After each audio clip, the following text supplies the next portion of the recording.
السلام علیکم students, rise and shine کی آن لائن کلاسز میں خوش آمدید۔ میں ہوں آپ لوگوں کی اردو کی سبجیکٹ ٹیچر سعدیہ عنایت۔ آج سے ہم اپنا ویک 3 اسٹارٹ کریں گے اور یہ ویک 3 کا ہمارا لیکچر نمبر 1 ہے۔ آج جو سبق ہم پڑھنے جا رہے ہیں اس کا نام ہے قومی ہمدردی، اور یہ ہماری کلاس اردو کی کتاب کا تیسرا چیپٹر ہے۔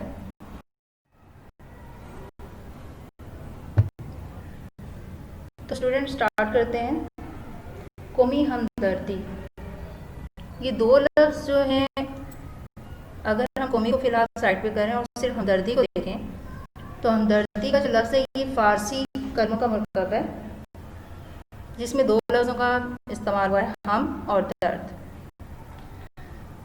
درد کے معنی جو ہے وہ دکھ اور تکلیف کے ہیں، اور ہم کا جو لفظ ہے وہ یہاں پر اشتراک یعنی تعاون کے طور پہ استعمال ہو رہا ہے۔ تو جب ہم اور درد کو ملا کے لکھتے ہیں تو یہ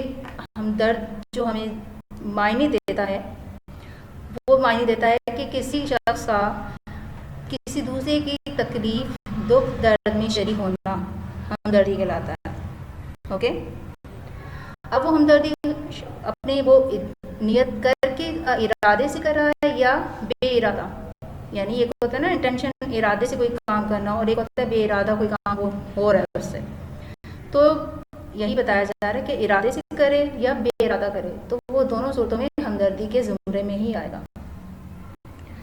لیکن آج کل کی جو ہے ہماری روایات کہہ لیں، ان میں یہی ٹرینڈ ہے، یہی بات ہے کہ ہمدردی سے ہم یہی ہے کہ ہم لوگوں کی اس میں شرکت کرتے ہیں۔ خدا نہ خواستہ کہیں فوتگی ہو جاتی ہے تو ہم وہاں پر شرکت کرتے ہیں، کوئی بیمار ہو جاتا ہے تو اس کی عیادت کے لیے جاتے ہیں، اس کی محبت میں یا رحم میں جس طرح بھی جائیں، تو اس کی تکلیف میں اس کا ساتھ دینے کے نام کو کہتے ہیں کہ ہم اس کے ہمدرد ہیں۔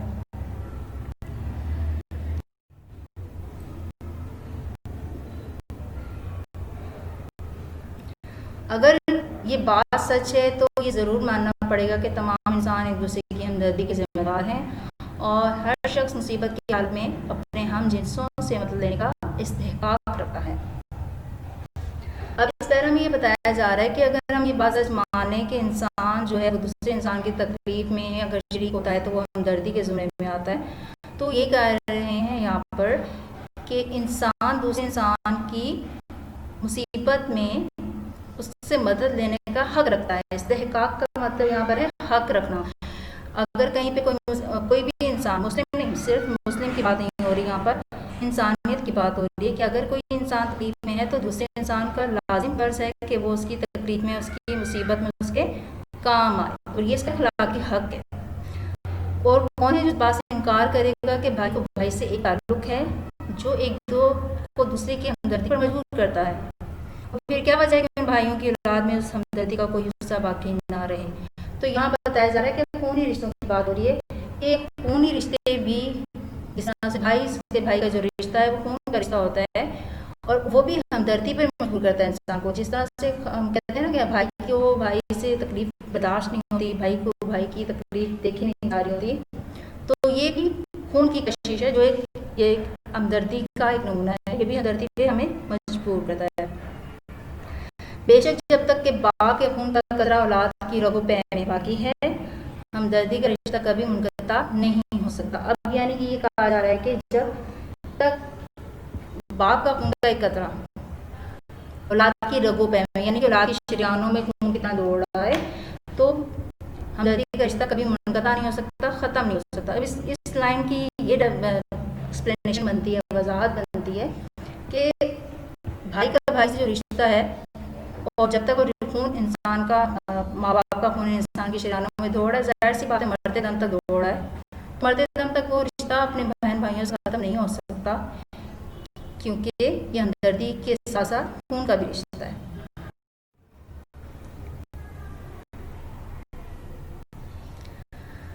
اب یہاں پر بتایا جا رہا ہے کہ ہمدردی صرف انسانوں میں نہیں پائی جاتی، حیوانات میں بھی ہمدردی دیکھنے میں نظر آئی ہے۔ بچوں کی ایک مدت تک پرورش کرنا، ان کے لیے کھانا غذا فراہم کرنا، اور جہاں تک ممکن تا مقدور لکھا ہوا ہے، تو اس کا مطلب ہے کہ جہاں تک ممکن ہو سکے اپنے بچوں کو دشمن سے بچانا، یہ سب جانوروں کی خصلت ہے، یعنی ان کی عادت ہے۔ آپ نے دیکھا ہوگا کہ یہاں پر جنگلی بطخوں کا بتایا جا رہا ہے، ان کی مثال دی جا رہی ہے کہ بطخیں جب ایک جگہ پر آتی ہیں، کھیت میں اترتی ہیں کھانا کھانے کے لیے، دانا چگنے کے لیے، تو وہ سب ایک ساتھ اترتی ہیں۔ سب بطخیں بے شک دانا چگ رہی ہوتی ہیں، لیکن ان میں سے ایک بطخ جو ہے وہ اپنے ہم جنسوں کی چوکسی لکھا ہوا ہے، اس کا مطلب ہے چوکی داری کہہ لیں، نگرانی کہہ لیں، وہ ان کی چوکی داری کرتا ہے۔ جب تک وہ سب کھا نہیں لیتے، دانا چگ نہیں لیتے، وہ ان کی چوکی داری میں لگا رہتا ہے، نگرانی میں لگا رہتا ہے، اس دوران وہ خود کچھ نہیں کھاتا۔ تو یہ ایک طرح سے کیا ہے، ہمدردی، ٹھیک ہے، کہ وہ اپنے باقی ہم جنسوں کی، اپنے باقی دوستوں کی رکھوالی کر رہا ہے، ایک طرح سے اپنے بھوکا رہ کر وہ ان کی رکھوالی کر رہا ہے۔ یہ ہمدردی کا اچھی مثال ہے، اس کی اچھی مثال ہے۔ اس کے بعد دوسری مثال یہاں پر دی گئی ہے چونٹا، کہ چونٹا جب بھی کہیں اناج کا دانا یا اناج کا ذخیرہ دیکھتا ہے تو وہ اپنی تن پروری نہیں کرتا۔ تن پروری کا مطلب ہے یہاں پر خود غرضی۔ تو وہ یہ نہیں کہتا کہ اچھا اناج تو میں سارا خود لے کھاؤں یا سارا خود لے جاؤں، وہ ایسا نہیں کرتا۔ وہ فوراً سے اپنے باقی چونٹوں کو، باقی ہم جنسوں کو خبر کرتا ہے، تاکہ تھوڑی سی تعداد میں جتنا وہ باقی چونٹے آ کر لے کے جا سکتے ہیں وہ اناج وہاں سے لے جائیں۔ تو یہ دونوں مثالیں بہت بھرپور مثالیں ہیں ہمدردی کی، جس میں کوئی غرض نہیں ہے، ٹھیک ہے۔ صرف اس میں یہ بتایا جا رہا ہے کہ ہمدردی کا نہیں کہ انسان صرف اپنا نفع سوچے، ہمدردی ہے کہ انسان اپنے ساتھ ساتھ اپنے ارد گرد کے لوگوں کا، اپنے ہم جنسوں کا بھی فائدہ اور نفع سوچے۔ اس سے دو باتیں ثابت ہوتی ہیں۔ ایک یہ تو یہ کہ ہمدردی انسان کی تربیت میں ضرور رکھی گئی ہے، کیونکہ جو خوبیاں قدرت نے اور حیوانات کو عطا کی ہیں، انسان اس کا زیادہ مستحق ہے۔ یعنی کہنے کا مقصد یہ ہے کہ انسان جانوروں میں تو یہ چیزیں ہیں، لیکن جو چیزیں اللہ تعالیٰ نے جانوروں کو بھی دی ہیں اس سے کہیں زیادہ حقدار انسان ہے، کیونکہ اللہ تعالیٰ نے انسان کو اشرف المخلوقات بنایا ہے، اسے عقل سلیم عطا کی ہے۔ تو انسان ہمدردی کی جو بات ہے، انسان کے اندر ہمدردی جو ہے وہ کوٹ کوٹ کے بھری ہوئی ہے، وہ اس کی طبیعت کا ایک حصہ ہے۔ دوسرا یہ کہ ہمدردی ایک قدرتی خاصیت ہے، یعنی ہمدردی ایک ایسی خاصیت ہے جو کسی تعلیم سے یا کسی پرورش سے نہیں آتی انسان کے اندر۔ یہ اللہ تعالیٰ نے قدرتی جذبہ رکھا ہے جو خود بخود انسان کے اندر پیدا ہوتا ہے۔ اگر یہ بات ہوتی تو کہ ہاں جی تعلیم سے ہی ہمدردی انسان کے اندر پیدا ہو سکتی ہے، تو پھر جانوروں کے اندر تو یہ چیز ہوتی ہی نہیں۔ اوکے،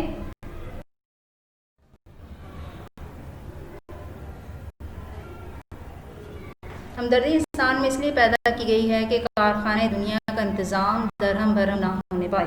کیونکہ انسان اپنی ضروریات میں ایک دوسرے کا محتاج ہیں۔ ایک کی گاڑی دوسری کی مدد کے بغیر نہیں چل سکتی۔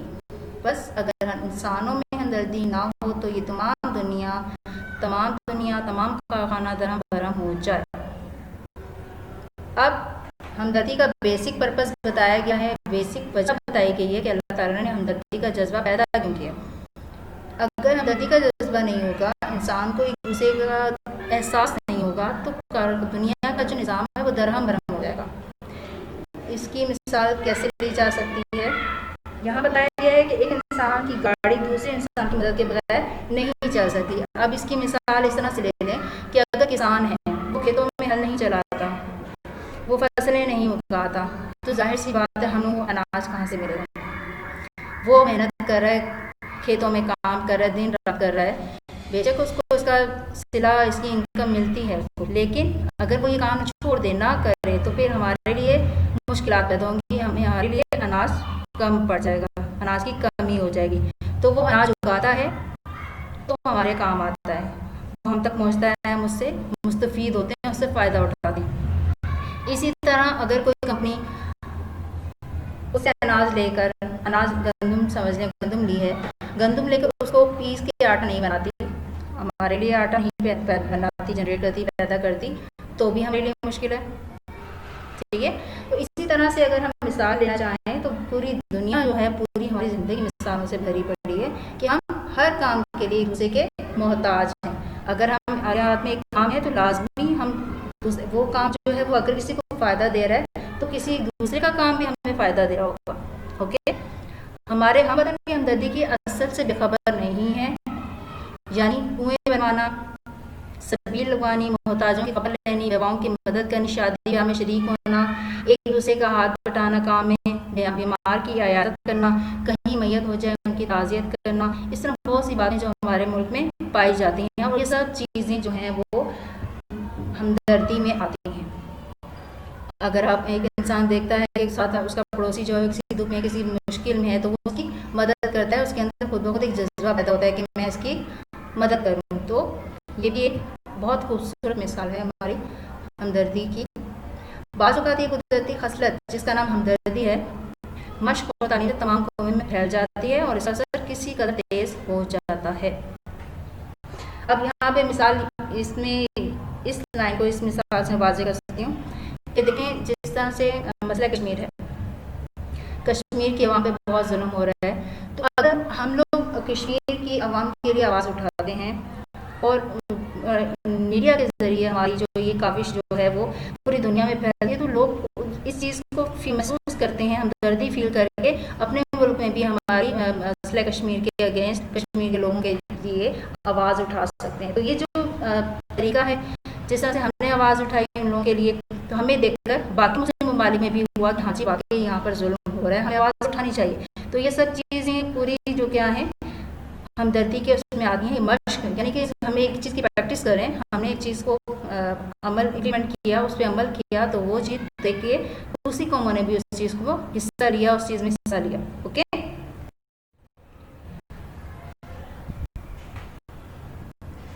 میونسپل کمیٹیاں جو سرکار نے جا بجا شہر و قصبوں میں قائم کی ہیں،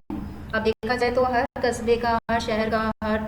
ہر صوبے کا ایک ادارہ بنایا گیا ہے، حکومت نے ہر ایک کو کوئی نہ کوئی ذمہ داری دی ہوئی ہے۔ اگر یہی بتایا جا رہا ہے کہ ہر صوبے کا، ہر قصبے کا، ہر شہر کا جو ادارہ ہے وہ اپنے فرائض پورے بھرپور طریقے سے انجام دے،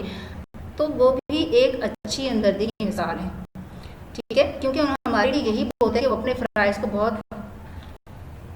ایمانداری سے کر رہے ہیں۔ اگر وہ اپنے فرائض کو ایمانداری سے کریں تو اس سے بڑھ کر ہمدردی کی کوئی مثال ہو ہی نہیں سکتی۔ اگر فار ایگزامپل سڑک بنانے والا ہے، اوکے، وہ سڑک کو بہت اچھا مٹیریل استعمال کر کے بناتا ہے اور وہ سڑک آنے والے کئی سال چلتی ہے، تو وہ ایک طرح سے اس نے عوام کے ساتھ ہمدردی کی ہے نا، کہ ہاں جی اس نے ایسی چیز بنائی کہ عوام کو مشکلات کا سامنا نہیں کرنا پڑا۔ وہ دوسرے دن ایسا نہیں ہوا کہ وہ دوسرے دن سڑک ٹوٹ گئی، عوام کو پھر سے وہی مشکلات، تو ایسا نہیں۔ اسی طرح بتایا گیا کہ ہر انسان اپنی حدود میں رہتے ہوئے، جہاں پر وہ ہے، جس ادارے میں وہ ہے، وہاں رہتے ہوئے اگر وہ اپنی ذمہ داریوں کو بخوبی انجام دے رہا ہے تو وہ اپنی طرف سے ایک ہمدردی کر رہا ہے اور ہمدردی کا اچھا نمونہ پیش کر رہا ہے۔ مذہب بھی ہم کو بہت زور سے ہمدردی کی طرف کھینچتا ہے۔ مذہب، ہندو مسلمان اگر اپنی مذہبی کتابیں دیکھیں گے تو ان کو ہمدردی کی ترغیب سے مالا مال پائیں گے۔ اب یہاں پر انہوں نے مذہب کی بات کی ہے کہ اگر ہم اسلامک پوائنٹ آف ویو سے دیکھا جائے، مذہب کے پوائنٹ آف ویو سے دیکھا جائے تو یہاں بھی ہمیں ہمدردی نظر آتی ہے۔ ہمارا اسلام جو ہے وہ ہمیں ایک دوسرے کے ساتھ اچھے اخلاق سے پیش آنے کی، ایک دوسرے کے ساتھ دکھ درد میں شریک ہونے کا درس دیتا ہے، اور ہندو مذہب کی اگر اپنی کتابیں کھول کے دیکھیں گے تو وہاں پہ بھی ان کو یہی ترغیب ملے گی۔